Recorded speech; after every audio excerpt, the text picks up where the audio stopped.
YouTube channel. I am Miss Z Pro. I am a professional makeup artist with top-notch Gele game. Yes, you heard that right. Guys, I have decided to be taking you on gelestyling journey, like training, like a kind of gele training. Like I've decided to be showing you how I tie my geles, how I tie different latest gele styles, all those unconventional styles. I have decided to be sharing the videos of how I tie the geles with you. So if you're stopping by for the first time, you're in the right place. If you're a professional makeup artist that wants to take our gele game to the next level, this is the best place for you. If you are a beginner makeup artist that you want to learn the basis of gele tying, gele styling, and you want to learn the basis of makeover, basis of makeup, this is the right place for you. If you are an individual that just want to learn personal makeup, you want to learn how to do your own makeup by yourself, you want to learn how to be tying your own gele by yourself, my dear, this is the right place for you. So if you haven't subscribed already, subscribe so that you can be notified when I upload new videos. Okay, telling you the factors to consider before you go ahead to tie your gele. Number one factor is the face shape. The person you're tying gele for, you need to consider the kind of face shape they have. Of course, we have different face shape. There are different gele styles that suit different face shapes. You get what I'm saying? Okay, like for instance, the round gele, the popular round gele, suits basically every face shape. So that is no issue. Okay, the V-shaped gele suits people with prominent forehead. V-shaped gele tends to suit them more than people that have flat forehead. Another thing to consider when tying your gele is, before you tie your gele, is the head length. Does that sound strange? I don't know. The head length. Of course, the way we have different face shapes, we have different head shapes, and we have different head lengths. If you are into wigging, you understand this. The importance of the head length in gele tying is so that you know how many pleats you should start with. If you're styling the normal round gele, or basically most gele styles have pleats. Yeah, basically. So the importance of head length is knowing pleats you should start with, how many pleats you should add in the along the line, and how many pleats you should basically start with. So for people with longer head length, you tend to do more pleats, an average of 7 to 8 pleats. If you are not understanding this, guys, just calm down and watch this video. You would understand when you start watching my gele videos, because I am definitely going to be doing pleats, and I'll be explaining along the line. So if you're not understanding now, don't worry, you will get to understand more, but this video is important for you to watch. So for people with longer head length, you do an average of 7 to 8 pleats.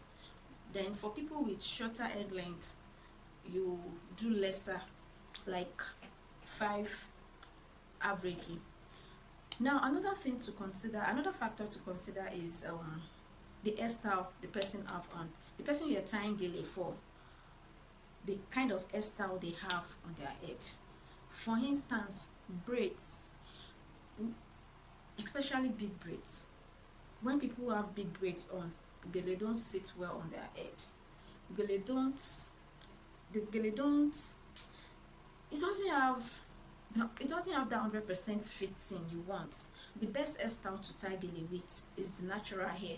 Like maybe you just weave your natural hair, normal cornrow or back, that is fine. Or you just pack it, that is fine. Like your natural hair. Hairstyles that that covers the forehead, hairstyles that goes to the side of the that goes to cover the temple, like this wig I have on. If I want to tie gele or someone wants to tie gele on my head, I need to remove it. So another factor or another thing to take note of is the number of joining. By number of joining, I mean if you're conversant with the ashoke, I don't know if you can see this properly. Can you see that it is joined together?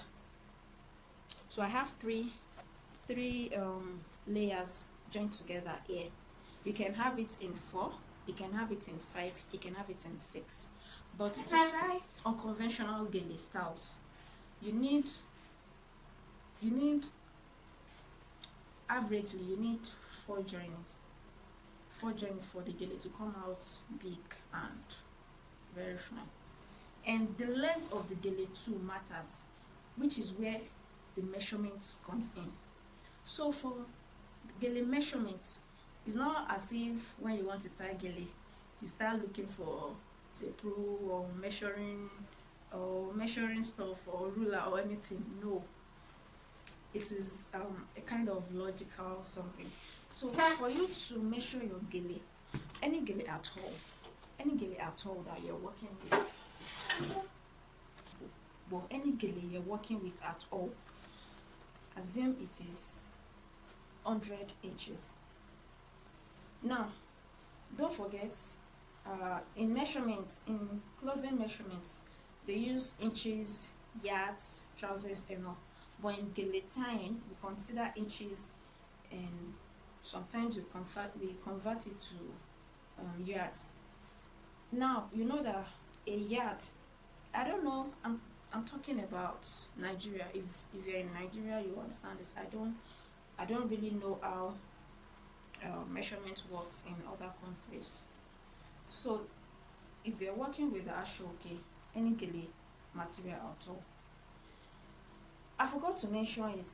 Another factor to consider is the gele material you're working with. Some gele are soft, some gele materials are hard as hell, some gele materials are just in between.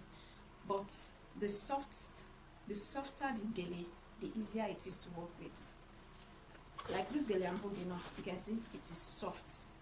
But I'll give you a tip. If you come across a hard gele and you don't have a choice, you have to work with it.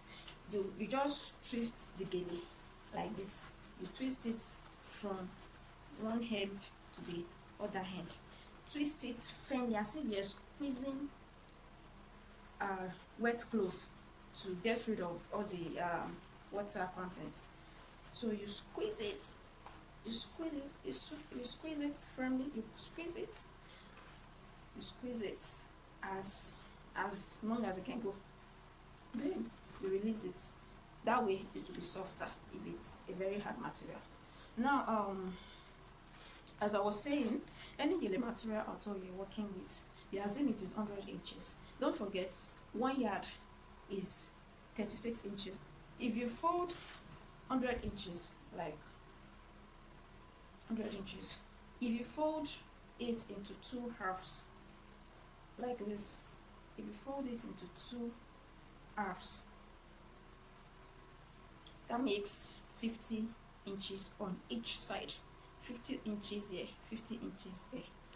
Now if you want to, okay, you have 50 inches, right? If you fold one of the 50 inches into 2, 50 divided by 2 is 25, right? Mathematicians in the house.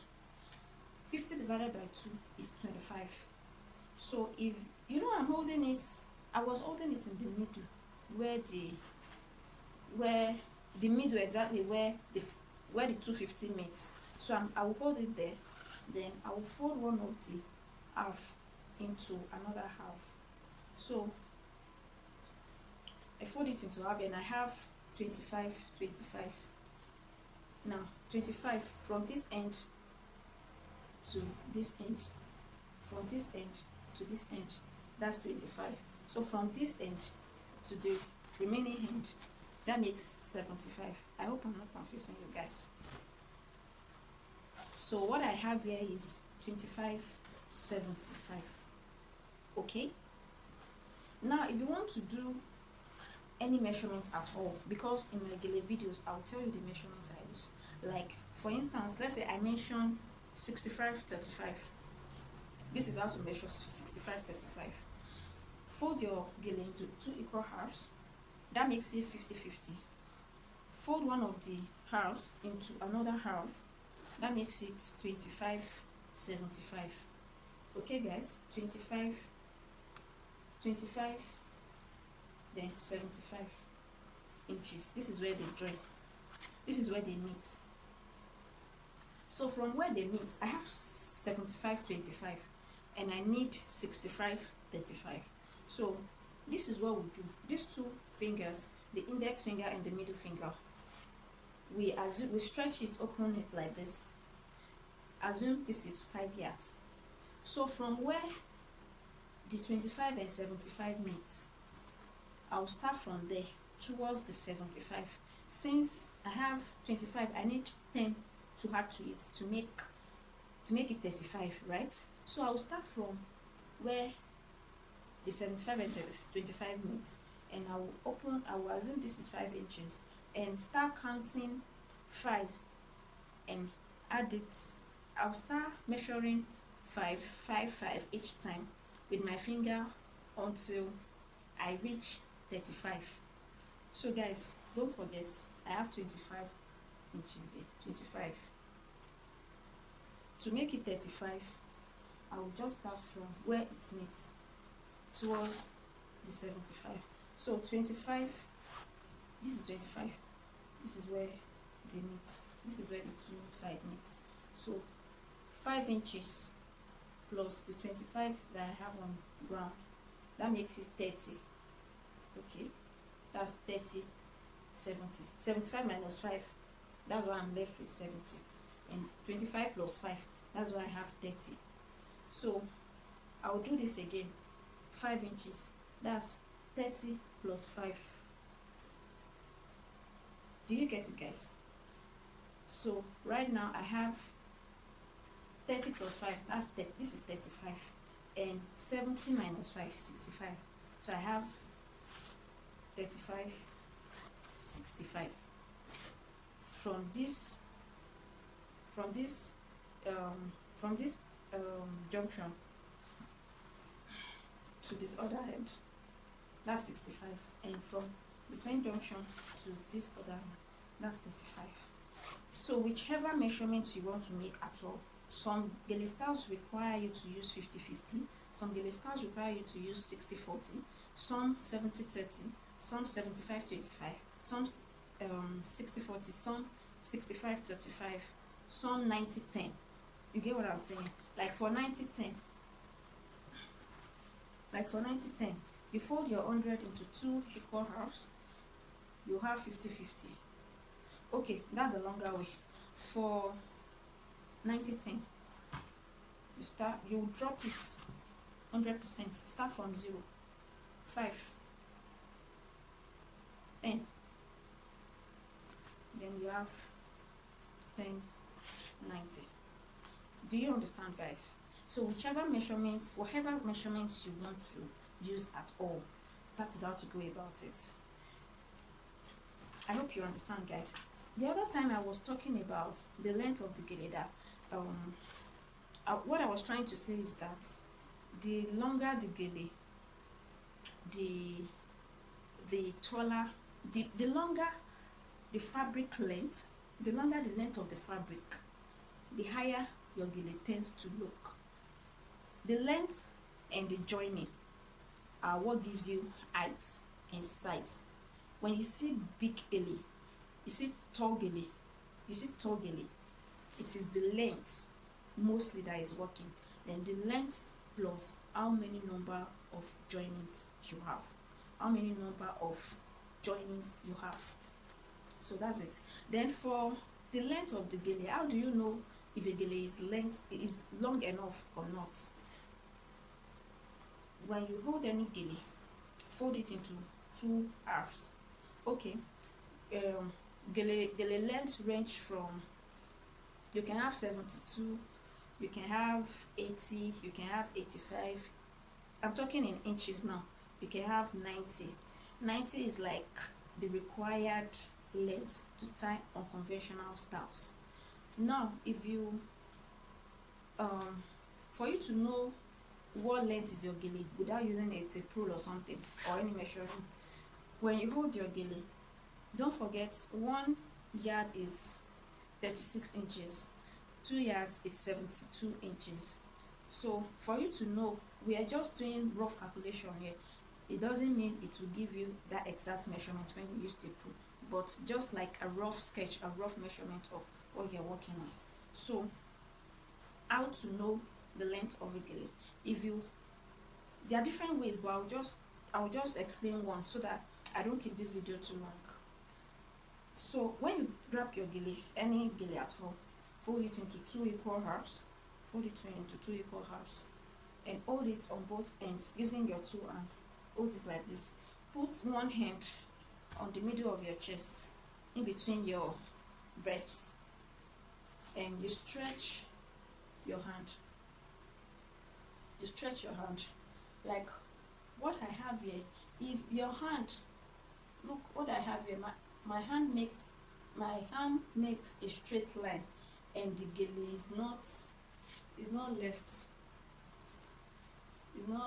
it's not remaining outside my finger, it's not remaining outside my finger, or it is not dropping like this. If after making a straight, my hand making a straight line,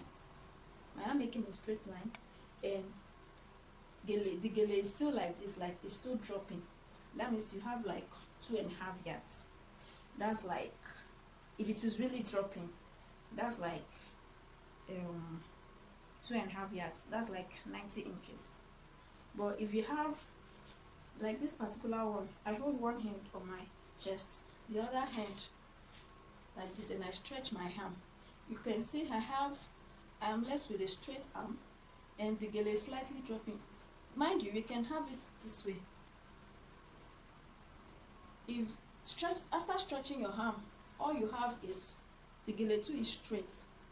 I don't know if I'm explaining this correctly. If the gele 2 is straight, you can assume that is 2 yards, which will be 72 inches.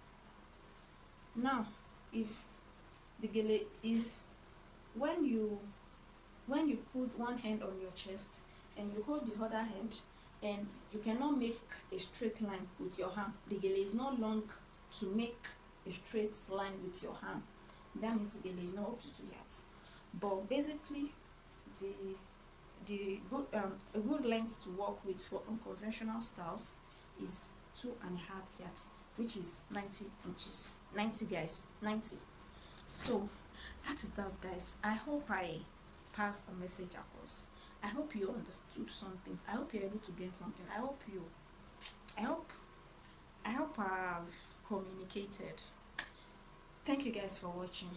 I really appreciate your time. See you in my next video. My round gele tutorial, the video is dropping next after this one. Guys, if you do not really understand, you can rewatch this video so that you have better understanding of what I was talking about. And for the plates that I talk about, you will have more understanding when you start watching my gele videos. Guys, if you haven't subscribed, please do that right now. Thank you. See you in my next video.